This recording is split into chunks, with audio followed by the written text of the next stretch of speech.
Makanan yang mengandung babi, alkohol, darah itu kan termasuk makanan yang haram. Tapi kita sering melupakan makanan yang halal tapi haram. Sebelum aku lanjut nih, aku mau cerita dulu tentang kisahnya sahabat Rasulullah, yaitu Abu Dujana radhiyallahu. Abu Dujana itu sering banget pulang dari masjid tapi sebelum orang-orang selesai berdoa gitu, sampai membuat Rasulullah terbingung-bingung kenapa Abu Dujana ini selalu pulang lebih dulu, terutama di sholat subuh, karena di subuh itu kan biasanya para sahabat menunggu untuk syuruk sampai duha. Akhirnya Rasulullah bertanya pada Abu Dujana, dan Abu Dujana akhirnya menceritakan kalau misalnya tetangganya memiliki pohon kurma, dan setiap malam ketika ada angin, kurmanya akan berjatuhan sampai ke depan rumahnya. Abu Dujana pun menjelaskan bahwa ia adalah orang yang miskin dan anaknya selalu memakan apa saja yang mereka temukan ketika mereka sedang kelaparan. Karena Abu Dujana khawatir anaknya memakan kurma yang bukan miliknya, makanya ia selalu pulang sebelum anak-anaknya ini bangun dan membereskan kurma-kurma yang berjatuhan dan dikembalikan kepada pemiliknya. Suatu hari pernah Abu Dujana itu telat pulang. Ia menemukan anaknya yang makan kurma dan itu masih basah di mulutnya. Abu Dujana pun akhirnya berusaha untuk mengeluarkan kurma-kurma yang telah dimakan oleh anaknya itu, dan ia melihat anaknya ini menangis karena menahan lapar. Abu Dujana pun bilang sama anaknya, "Wahai anakku, kalau aku mati pun aku tidak akan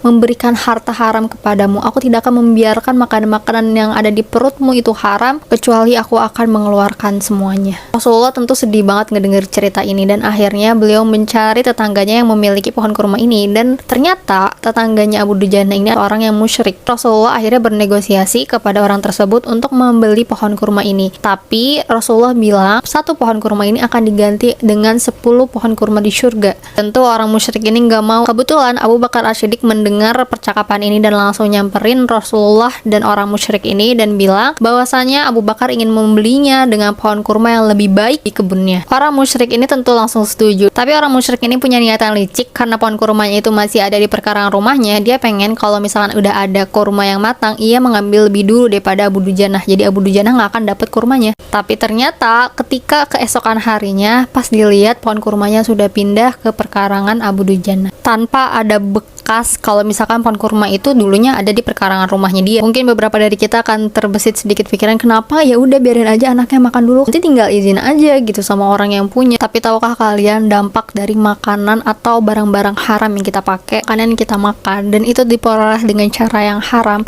dan kemudian mengalir menjadi darah kita, ke mata kita, ke telinga kita, ke hati kita, itu nggak hanya membuat doa kita tertolak, tapi membuat mata kita, telinga kita, hati kita sulit menerima kebenaran. Tapi justru kita malah cenderung suka sama yang haram-haram, ngelihat yang haram-haram, ngedengar yang haram-haram, jadi hati kita juga sulit untuk menerima kebenaran. Nah, makanya kisahnya Abu Dujana radhiyallahu ini adalah termasuk kisah orang tua yang sayang banget sama anaknya. Wallahu a'lam bishawab.